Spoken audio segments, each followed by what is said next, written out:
ngende ndabaramukije amahoro y'Imana nshuti bakundwa muko murakurikira ikiganiro c'ijambo ry'Imana.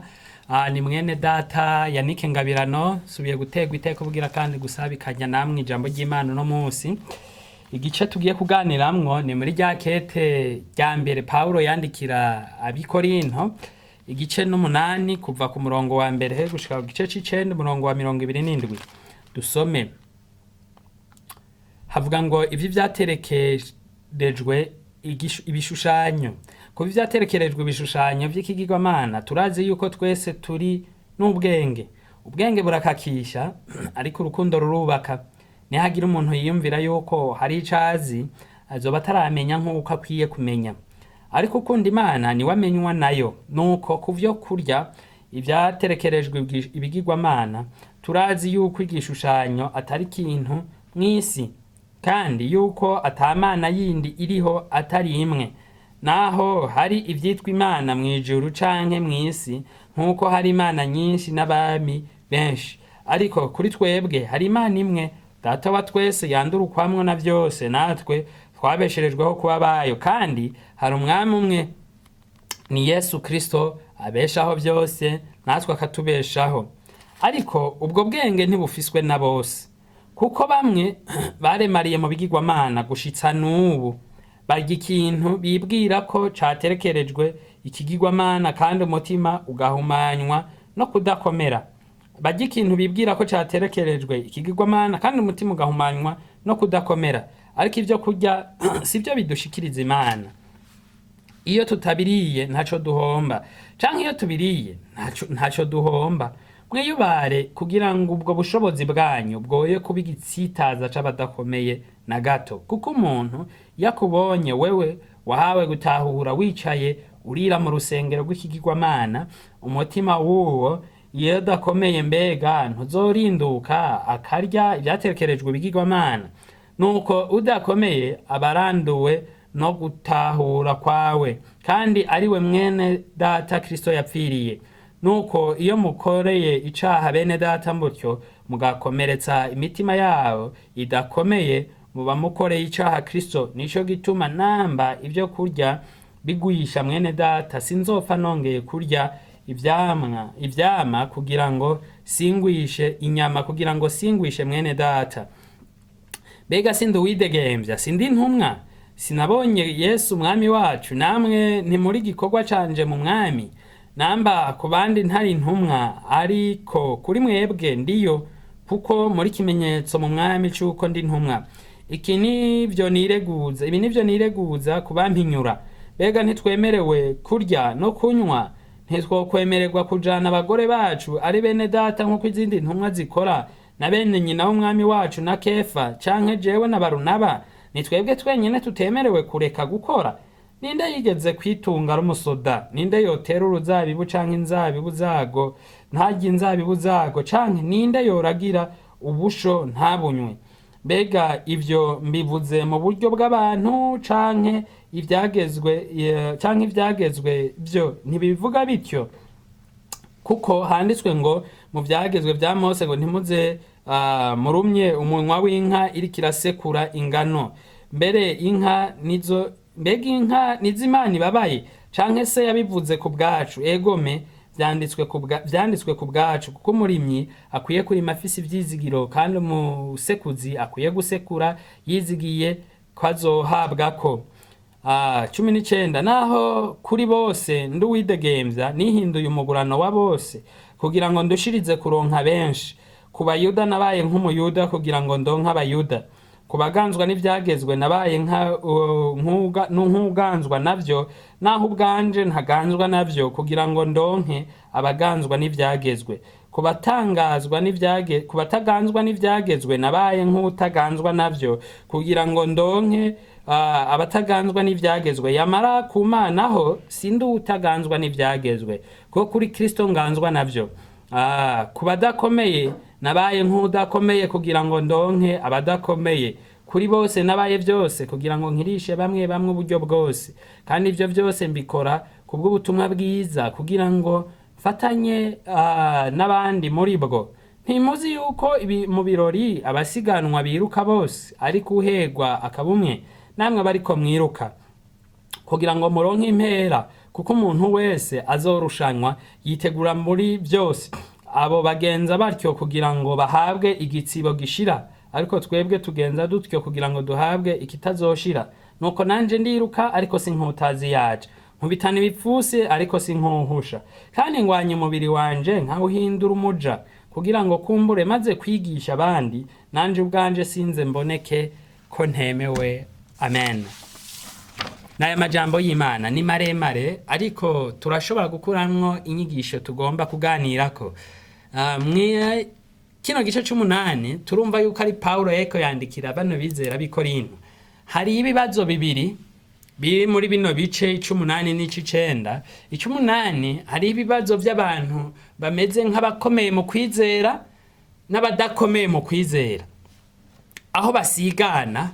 Aho abadakomeye mu kwizera bafise ibyo bubahiriza bituruka mu migenzo yabo ya kera. Kimwe muri ivyo ni vyaterekerejwe ibishushanyo, kudapfa inyama iyo ariyo yose bariye, kuko bategerezwa gutahura yuko yabazwe n'umuntu bizigiye.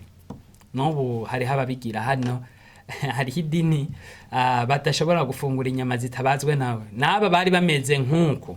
Ariko kandi hariho ku rundi ruhande naho abakuze mu gutahura ijambo ry'Imana, nabo batanegwa ivyabo ko baza gutsitara canke badatsitara. Abo bose bari mu ishengero rimwe, izo nyama barazikakagura bakazikakagura ataco binona, babandi nabo bagatsitara. Haba ikibazo mu ishengero, bamwe bagiriza bamwe ko bamwe ari abanyantege nke basigaye bagira ivyaterekerejwe ibishushanyo, abandi nabo bakavuga ati mwe namwe muri abana, ntimuzi yuko ivyo umuntu arya atari vyo bimwanduza, ahubwo ivyiva mu mutima wiwe no mu bwenge bwiwe, ivyo akora bisunitswe n'ivyo ari vyo bihava bikamwanduza.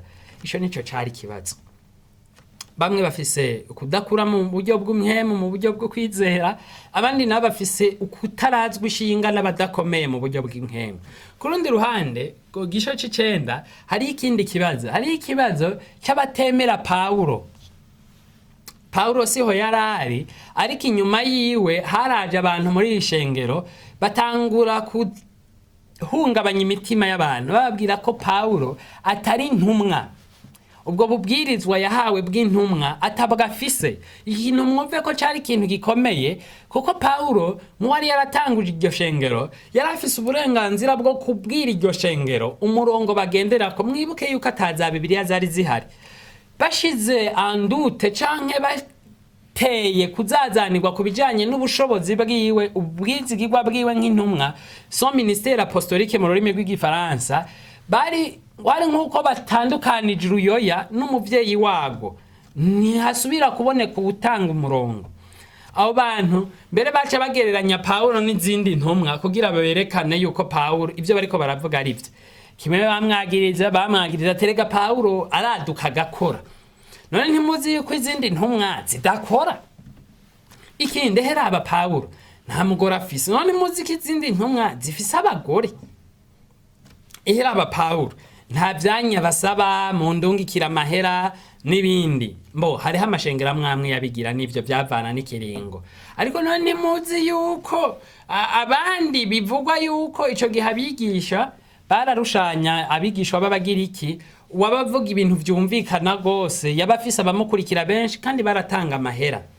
Bagereranya abo bantu babona mu kibano cabo mbere n'izindi ntumwa na Paulo kugira berekane yuko Paulo ubwo bubasha atabwa afise. Ivyo vyaratsitaje imitima y'abantu mu ishengero, mbere ishengero riraba fragile, rirahungabana.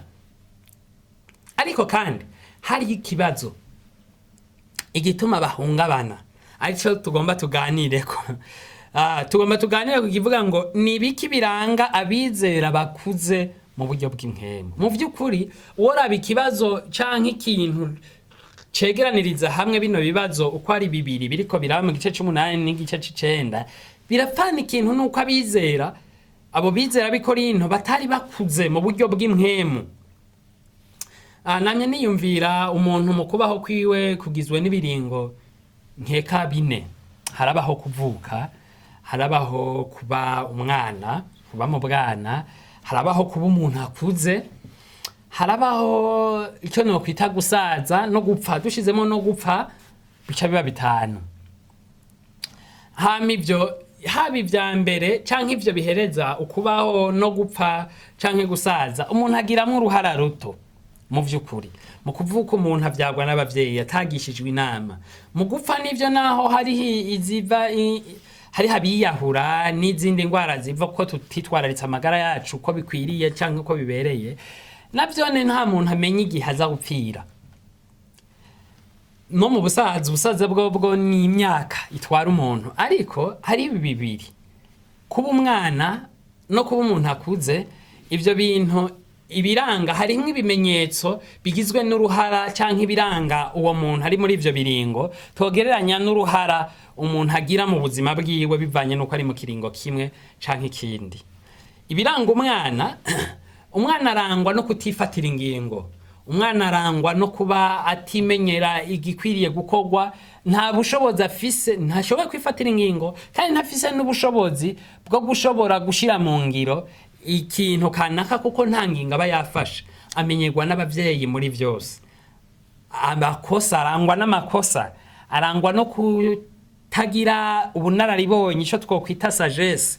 Ku rundi ruhande umuntu akuze nawe arangwa n'ibintu bikomeye vy'ibihushane vy'ivyo. Umuntu mbere kubera umuntu yitiranwa n'icamaze mu mico yacu canke hano mw'isi, umuntu atangura kuba umuntu nyamuntu igihe abaye umuntu akuze, kuko hashobora guhitamwo ico akora n'ico adakora. Ashobora no guhanirwa ico yakoze kubera bazi yuko yagikoze yacihitiyemwo nubwo yoba yahenzwe abandi.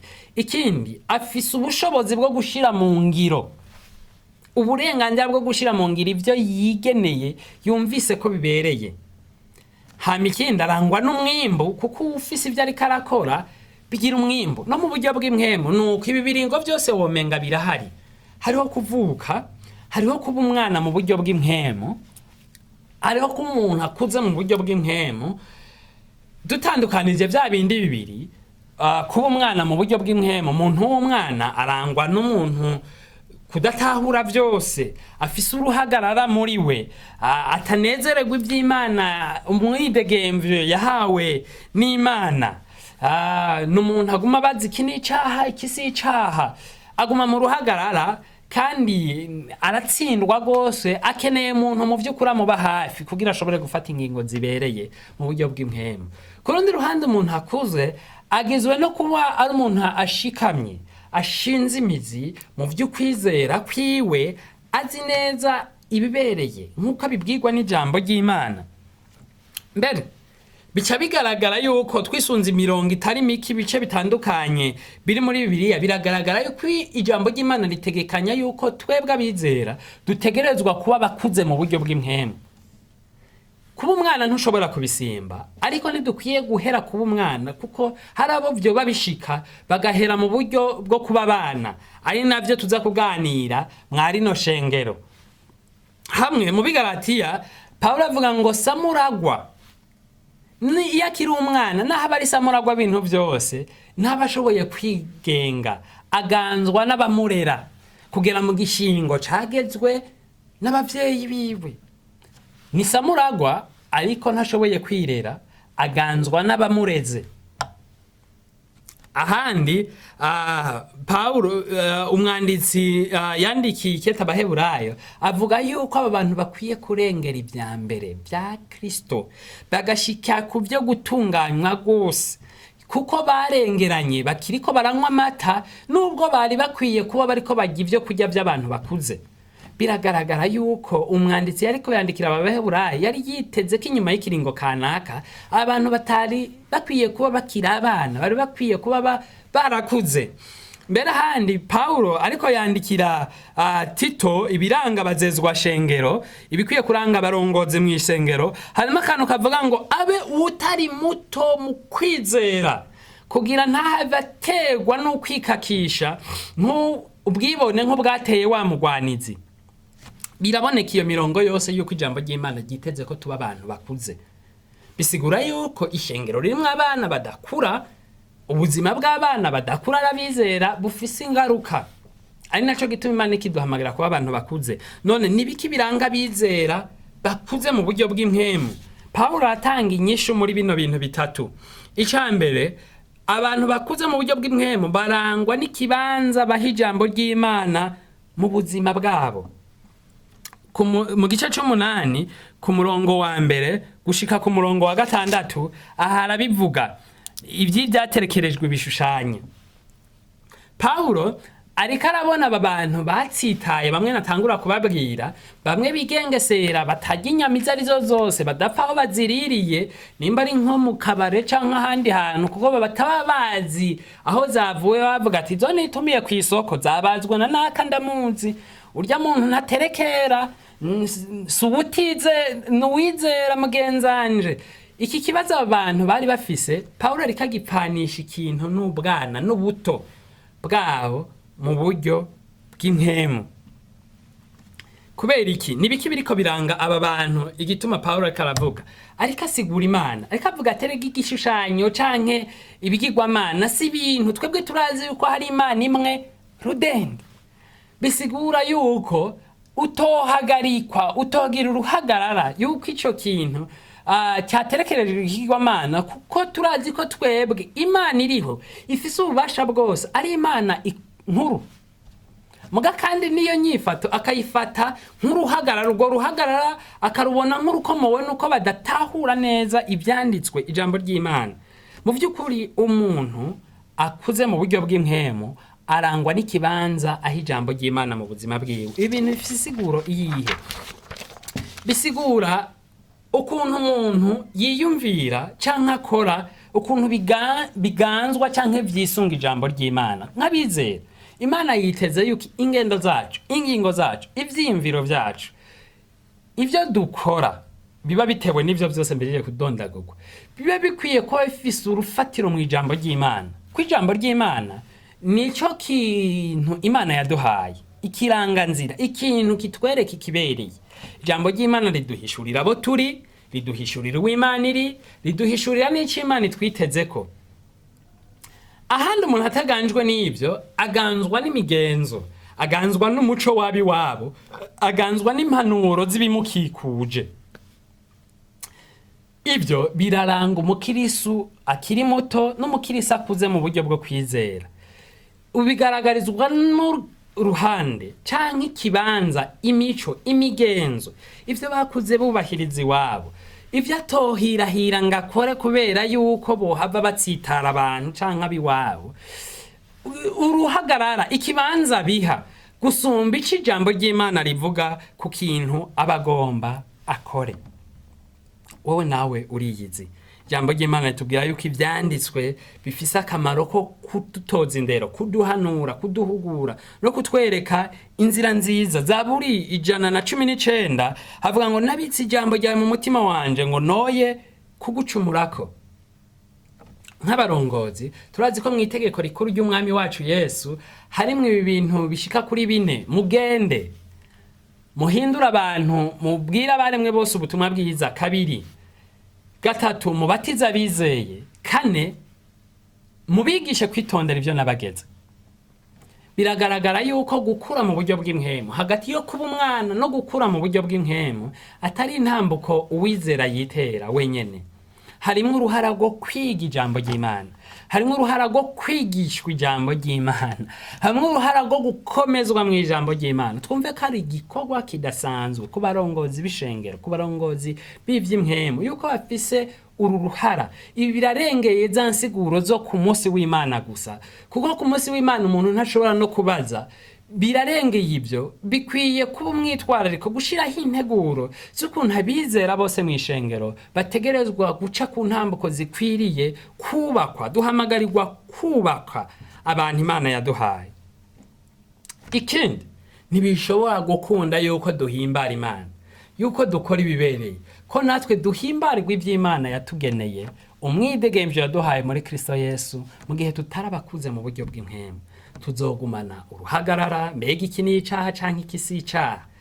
Jewe nk'uko bashingira intahe naramaze ikiringo kitari gito mfise ubwoba yuko ntazoja mu ijuru, kuko hari umuntu yari yarambwiye nkiri muto mu kwizera, ambwira yari umuntu yahora dusengesha ahantu, hama akora amakosa, ababivuyemwo kutabandanya basengera aho hantu, aca babwira ko tutazoronka ahandi hantu dushobora kuja, kuko mu ijuru tuzisanga twanditse mu gitabo cyanditseko iryo shengero.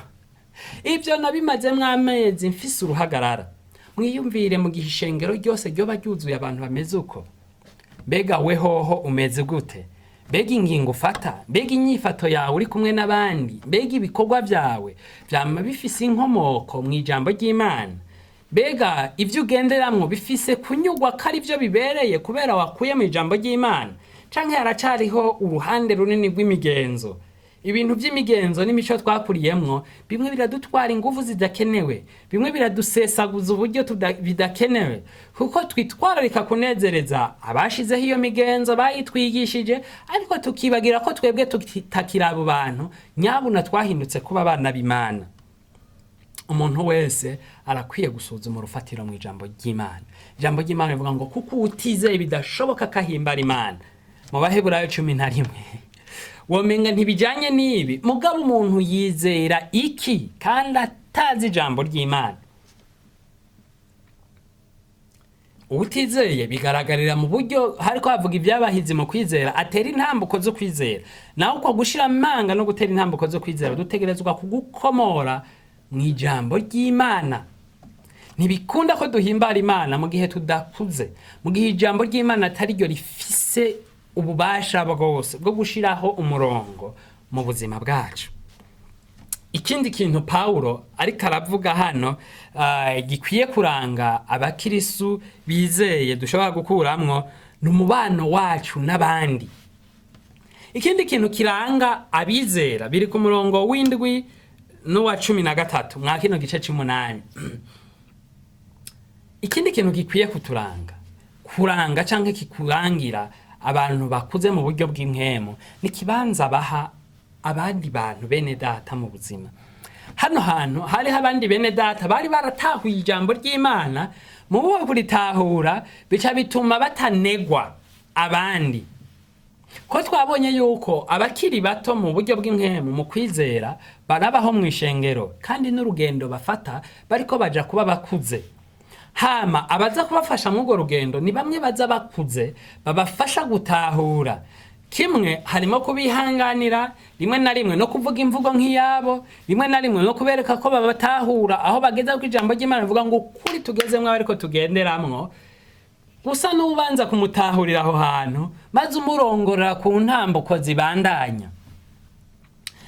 Imwe zo shengero habaye umwitwarariko rero w'abantu bakuze canke batahuye ijambo ry'Imana.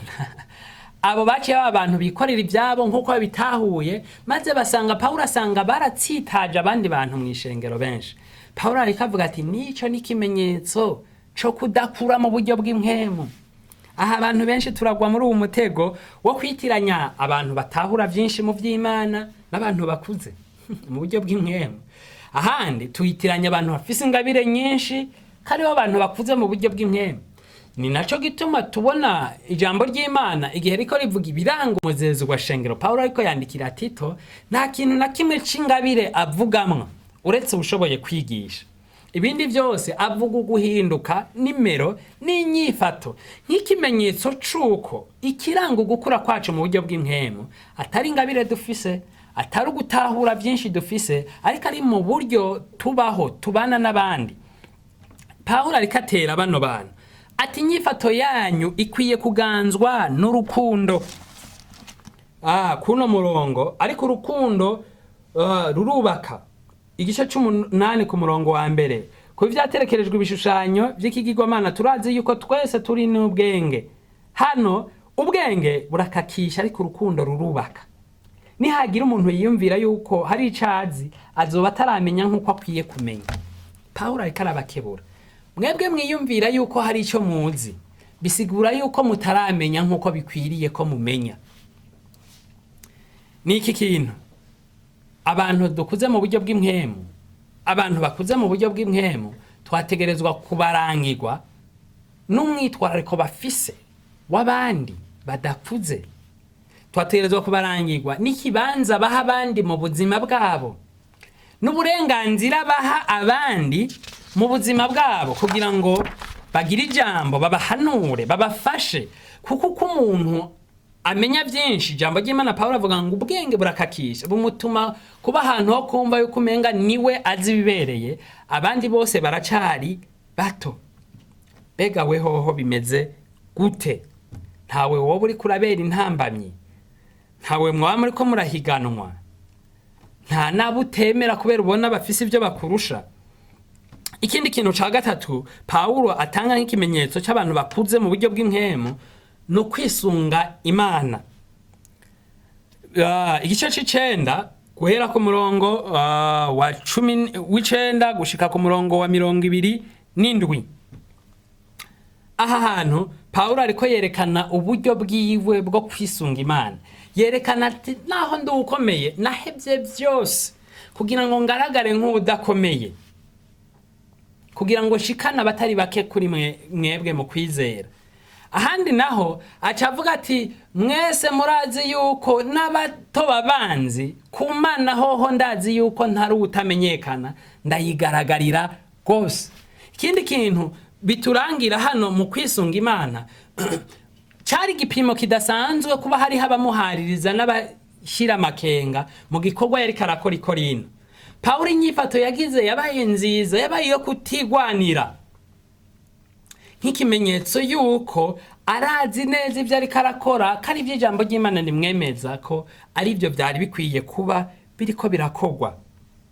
Ikindi kintu tubona hariya yerekana ishaka ryo gushishikara kwiwe naho afise ibyo amaze kurangura byinshi, yama yibona nk'umuntu akeneye Imana kiri hasi. Ukwisunga Imana n'ikindi kimenyetso kiranga abantu bakuze mu buryo bw'impwemu. Mbega wewe bimeze gute? Ijambo ry'Imana riradukebuye ritubwira yuko dukwiye kurengera ibi bintu byo kuba abantu bato mu buryo bw'impwemu. Ishengero rimwe abana rirangwa nuko pastor rahakwa gupasuka asengera bose, yiruka inyuma ya bose, ushavuriye uwundi aca mu telefona nogize nta bumenyi na butoyi mu ijambo ry'Imana bafise, nta mwidegemvyo bafise, bara ahantu bakomora ubwenge bwose n'ubumenyi bwose ku murongozi abari imbere. Ako turabonye yuko ikibanza ijambo ry'Imana rifise mu buzima bwacu bizoturangira icicaro turimo mu buryo bw'impwemu, ko turi mu bana canke abakuze. Kandi turabonye yuko umwitwarariko wo kubana n'abandi mw'ishengero, wo kubana n'abandi bene data, ukudanyikisha abandi ubushobozi bwacu, ariko kandi no kwemerera abandi ko bagira uruhara mu buzima bwacu, ari ikimenyetso cy'uko dukuze mu buryo bw'impwemu. Wewe bimeze gute? Ariko ikindi, mbega ntiwoba warashitse ahantu utagikeneye Imana kuko uri umuhinga mu by'Imana, ukomeye mu by'Imana, uza warateye intambwe mu by'Imana? Dusengere hamwe n'iri jambo ry'Imana. Wewe wo kwiyumvira we bigeze hehe kugira ntidusange turi nk'aba bakristo abizera bo mu Baheburayo babwira ati mwari muracari ko muranywa amata, mwari mukwiye kurya iby'abantu bakuze. Umuntu akuze ashobora gutahura iby'Imana igomba kandi ashobora gukorana n'Imana kuko aratahura imvugo Imana ikiravuga. Afise inkomezi zo kurengera imico, imigenzo n'ibindi byose kugira ashire mu ngiro ibyo yanyuzwe ko ari byo bikwiriye. Ntafise uruhara rwo kunyinyurana n'abantu rwo kwisigura kuko akora ibyo yibaza ko bikwiriye. Ariko kandi hariho n'urundi ruhara rwo kumva kaguma akeneye kwisunga Imana intambuko zose yotegerezwa gutera. Dusengere hamwe. Mwami Imana, nuducishe bugufi kuko tubonye ijambo ryari tubwiye yuko wiyumvira yuko hari icaza yaramaze kumenya azoba ataco haragera yuko hagira icamenya. Nudufashe mwami, nuduhe urukundo, ishaka ryo gushishikara ibyawe, ivyanditswe, ivyizegwa vyawe. Nuduhe umutima wagukira abandi, ukwigwamwe abandi kuko niho twogira ikimazi. Nuduhe uguca bugufi gutuma twama tukwisunga no mu gukura kwacu Mana, mu buryo bw'impwemu, mu buryo bw'ingabire no mu buryo bw'ibikorwa waduhamagariye. Ko tuzi ko mwami wewe uri kuraduhamagara, ari wewe uri kuradutwara, atari twebwe turiko turitwara. Aho turazi ko tuzama vyinshi kuko abana nkuko twabonye ata mwimbo bazana, ariko abakuze aribo bazana umwimbo.